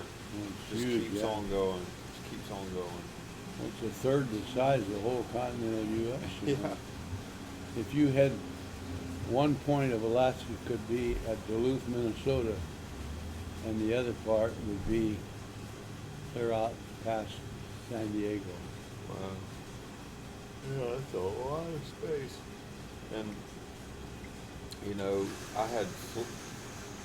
whether you're flying to Fairbanks and going up on the Yukon deltas, you're flying over a lot of land. Oh yeah. And then like going out to Bethel and then flying Right up over toward there, those villages. It's just a across the lot. inlet is land as big as California. Not one single road goes anywhere, Yeah. except a little road from the airport to airstrip to the village, maybe a Yeah. mile or so, Yeah. some little place. But there's no highway at all anywhere over there. They all Big as California. they all drive their four-wheelers that have been Yeah. carted in the last 50 years. Yeah. It's amazing the size of this place. It's funny, some of them even have cars out there. Yeah. Not Guess they very flew many, 'em. very few cars. They drive a lot of what they call snowgoers, or a lot of the old, they used to drive a 3-wheeler, but they went to 4-wheeler now, but they use them a lot. There aren't any real roads anywhere, hardly at all, just a few of them, short roads, but A lot of infrastructure down there too. yeah. It's a surprise at the engineering feats that they've done in some of those small villages. Yeah. I mean, God, some of those places have miles of boardwalk. Yeah. Miles. That's pretty amazing. Yeah. It's definitely a feat. There's a lot of construction companies that spend a lot of time out there in these villages. Well, I worked there quite a few years ago. I'm sure a lot of things have changed since then. But worked at Queenock, which is right on the Bristol Bay there. And they were just starting to build some new houses there, and I actually helped build a little bit on some of them. But most of them are still living in the old Alaska huts, the old Eskimo huts, you know, little where the ceilings were 6 feet from the floor. Mm-hmm. I broke off more light bulbs than the ceiling. Would turn around, bang, hit a light bulb. Oh boy. Just through to the ceiling. And You have to carry light bulbs in your pocket to help people out. Man, I went into a new construction home. I don't remember which village it was, but they were building a new construction home, and it was so nice. I mean, I would have loved to live in that house, you know, with my family. But you know, it was one of those villages where, you know, in the wintertime you walk straight into the house, but in the summertime you had to walk upstairs. But lot of mushy marshland, and but man, it was a fantastic house. It was probably about maybe 1,200 square feet, and it had all the systems in there that you would have hoped for. You know, heat and everything was real sturdy, like real sturdy, like an industrial size floor or an industrial strength floor. And but you walked right into the living room, and the kitchen was right there, and then the 3 bedrooms and the bathroom were in the back. It was a great little house. the little Eskimo places that when I worked out there, they never had no modern stuff at all. Had electricity, that was about it. They used oil stoves. Yeah. No plumbing at all. Dumped the pot out in the side of the river. Things have changed a lot. You know, I was thinking about that when I was out there. 25 years ago or so since I was out there. I was thinking about that from a perspective of, you know, people thinking that the villages are so backwards, and just some of the resources that they've been shipping out there for all these years. I mean, granted, you still got to keep shipping stuff out there, but I mean, with boardwalks and four-wheelers and all of that, I mean, rural Alaska has been vastly improved, in the last 50 years. I mean, their quality of life, and like, I think it was Beaver that I was at, where I was at the landing strip when the school food came in. Yeah. They had a whole plane full of food just for the kids. Yeah. And it was a lot of food. It was just a ton of food, and it was even refrigerated. Some of it was refrigerated, and you know, needed to be put on the cooler pretty quick. But I mean, it was just a massive amount of food. Granted, you know, something happened. They couldn't do that every day, but it was impressive. Yeah, I don't know. Well, of course, being native, a lot of that is federal expense. Yeah, exactly. A lot of folks out there don't have any jobs. Not much work for most of them. One of the craziest things I saw was the bridge that they were making up at there. What was that? Kivalina? Kivalina is that place where they decided that climate change was running them out of the barrier island that they were in. And they decided it'd be cost prohibitive to fly everybody out and rebuild a village in another place. So they built a road, and that road is multi-millions of dollars just for one little road to connect Kivalina to the landmass.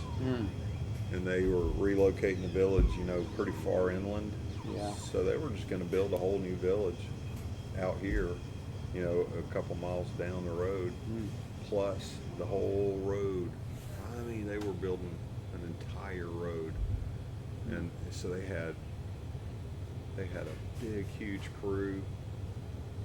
It wasn't hundreds of people, but it was probably 50 guys driving big. Yeah. Not only that, they were also reinforcing. They were saying this village is going to be wiped off the face of the earth in just a few years. So why are they putting a 100-year runway down? Crazy. I mean, because they were digging, because Kivalina's right out there in the ocean, and they were digging down deep and putting all this gravel in, and many millions of dollars, many millions. Well, what government people do is spend money. What they don't do is use their heads a lot of times. That's right. I actually I got to sit in on the meeting where the village was talking to the road people, which is the federal guys, I forget which agency it is, but the engineering branch of the government, civil engineers, I guess. But they were kind of doing their negotiations, and the village was just like saying, well, this is what we need. And they were like, yes sir, yes ma'am, whatever you want. And these guys, these white guys that were there, they were bigwigs wherever they were from, but when they went to those villages, they came with their hat in their hand. It was interesting. I've never seen something like that before. Because 20 minutes before, these same elders were talking to me, having a cup of coffee, telling jokes, and giving away a cinnamon bun or something like that. And then 20 minutes later, the old ladies just giving those federal guys a fit. Well, crazy world. Yeah.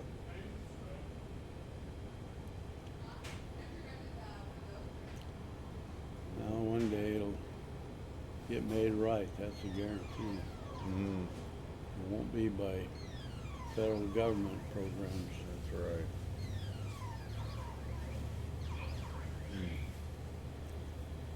right. Did you hear about that ship that Iran attacked with drones? I didn't read anything on it. Well, it's a Japanese ship, but it's under control of an Israeli company. So the drones hit right by the bridge, as though 2 guys died, including the captain of the ship. So hitting the bridge would be determined to try to destroy the controls and everybody who's running it. So they sent an American aircraft carrier and a missile destroyer ship to escort that ship to a safe place. So the Americans are getting involved with it. The Israelis say they're not ready to cave in. They're about ready to respond to Iran for that attack. I don't know what they'll do, but well, you hit me, I'll hit you back, and sooner or later a big war is going to open up, I think. I don't know. it's not exactly, but it's kind of close to what happened in Crimea with Russia. It's like, Russia sends troops in there, but they don't have the Russian flag on their shoulder, and they say, oh, it wasn't us. And That's what people can do with these drones, you know, unless it's Yeah. marked with the Iranian flag, you know. Yeah. They say, "Oh, it wasn't us. You can't bomb Well, us the for that." Iranians claim it wasn't them, but the Exactly. Israelis think the evidence proves it was. Yeah. And who else would be firing at anything belongs to Israel anyway? Yeah. Exactly. Mostly. So we'll see what develops.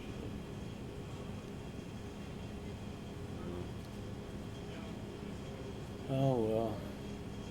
Thanks for meeting with me today. Thanks for buying the shakes. Those are Yes, good. sir. Hey, we're good. Well, the next trick is trying to get up from here.